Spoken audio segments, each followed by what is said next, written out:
Okay, so today I want to show you how to create a sepia or like an old photo effect with your photographs. Now you can do this on a portrait or any photograph that you have. We're going to do it on our portrait today because we're doing a 1916 themed license.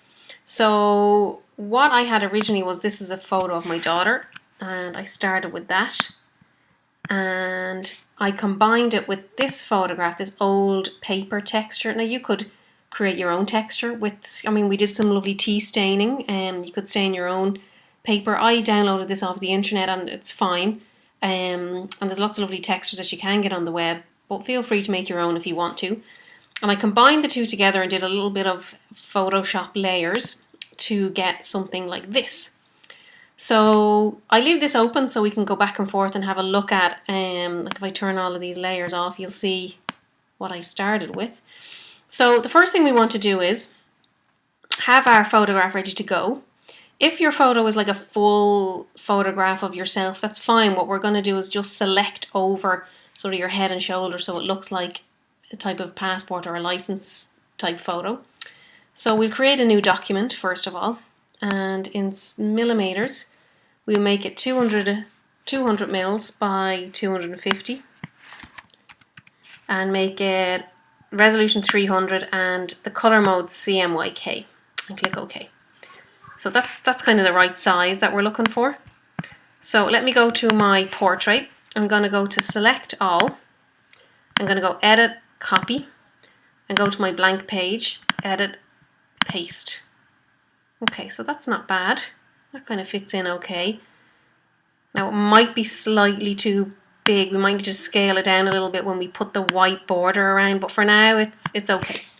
So the next thing we want to do is go to our old paper texture. Now I'm going to put a link in the section below this video to that actual document in my Google Drive, so you can download it from there. And we do the same thing. We go select all, edit, copy. Here's our file, edit, paste. Okay, it's kind of tiny. The resolution isn't very good, but we can get away with it with this file because it's literally just going to be a texture layer we put in the background. So what I want to do is scale that up. If I go edit, transform, scale. Now normally I tell you guys you have to hold down shift, but for this it doesn't really matter if it gets a bit warped. First thing I'm going to do is, if I come up to the corner, I'm going to drag it a bit bigger. I can sort of drag it down like that. And when I'm happy with that it covers the whole image, I click on this little tick up here. Okay, so that's the first thing. So what I want to do then is, if I turn these off, you'll see what it looks like. Let me just turn that off. We need to desaturate this. So if I come back into my document and I'm on the layer where the paper is, if I hit on a Mac it's Command Shift U, on a PC it's Control Shift U. The next thing and you'll see it kind of takes all the color out of it. The next thing I want to do is get my levels up. For a quick way, on a Mac it's Command L. Or Control L if you're on a PC. And what you're looking for is, I'm not going to put in, there are figures I can put in here, but what we'll do is, see this slider here, I'm going to play about with that. I want this to get relatively kind of dark. Maybe bring this one in a little bit. Okay, that looks okay. So we go with that, it's much darker now. The next thing we want to do is, we need to choose up here, where it says normal and this drop down. I want to make that overlay. Okay, so that looks pretty good. You can start to see it kind of take an effect now in the background. Okay, so let's go back to our file. Ooh, not that one, this one. Okay, so that's looking pretty good. The next thing we want to do is this layer called a gradient map. Let me turn that on, and that makes a big difference. Now to get that, let's go back to our file here. On this layers palette, down the bottom you'll see an icon, and it looks like a circle where half of the circle is black and half of the circle is white. So it's called an adjustment layer.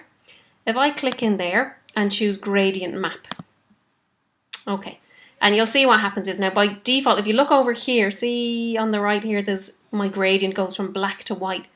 I'm going to click in there, And what I want, instead of on the left hand side it's black here, and on the right hand side it's white.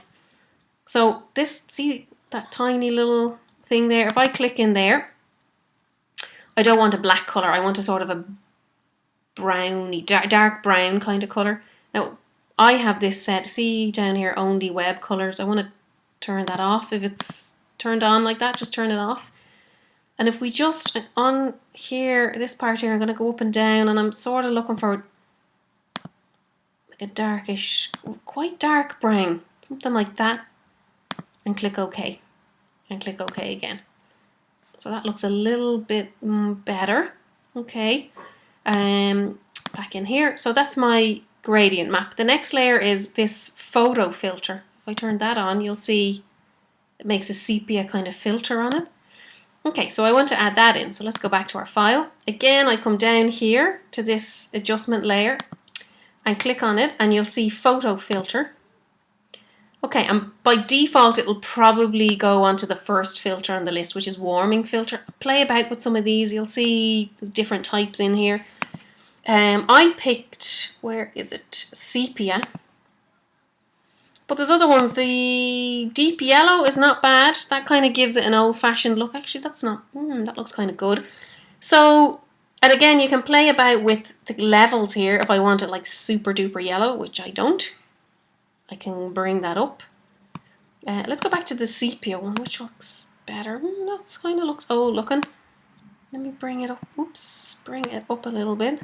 I mean, you just look, if I go up all the way, it's it's a bit too much. Let's go down. Again, it depends. My photograph, my daughter's skin is really, really white. It's, I mean, she's nearly like a ghost. She's so white. So it depends on what your photo is like. So, I mean, I'm not going to tell you what figures to put in, because depending on what your photo is like, the figures are going to be different, right? So you just play about with these levels and see what you think looks good.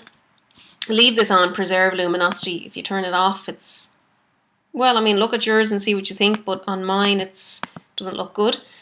So the other thing is, I think that this layer here, the layer with my kind of tech, like if I turn it off, it still actually looks quite like an old photo, but I think the texture is too much. I'm going to go up here to the opacity, and I'm going to bring it down a bit.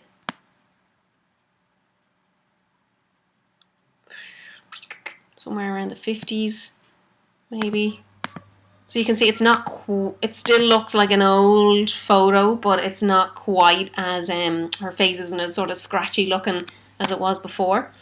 So that looks pretty good. The last thing we want to do is put in, if I go back here, this layer, which is like a white border to make it look like a passport photo.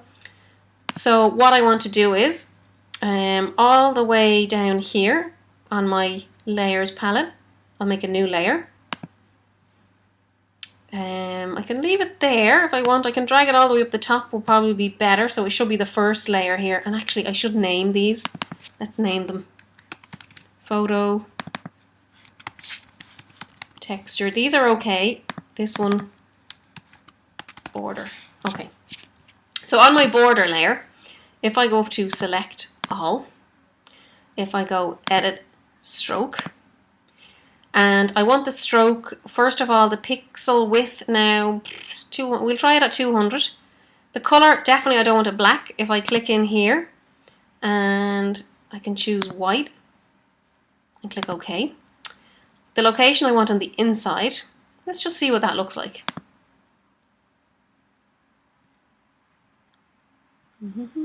Okay. Yeah, that's not bad. Now I could decide at this stage, you know, that the way this photo's head is getting chopped off, I don't really like that. Actually, the next thing I'm going to do is go select, deselect. Okay, so I've unselected the border.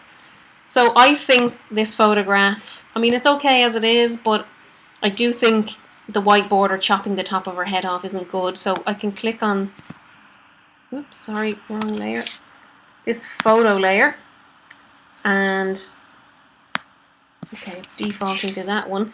Let me just, on this layer, I'm just going to lock it in place because Photoshop thinks I want to move the texture. So back to my photo layer.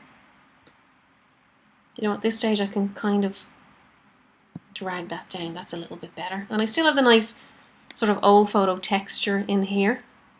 That's good. So the last thing I'm going to do is save this. Probably the most important thing that you're going to do with any file. File, save as. We'll call this Sophia Sepia. I'm going to call it Sophia Sepia 2 because I already have one. And save and OK.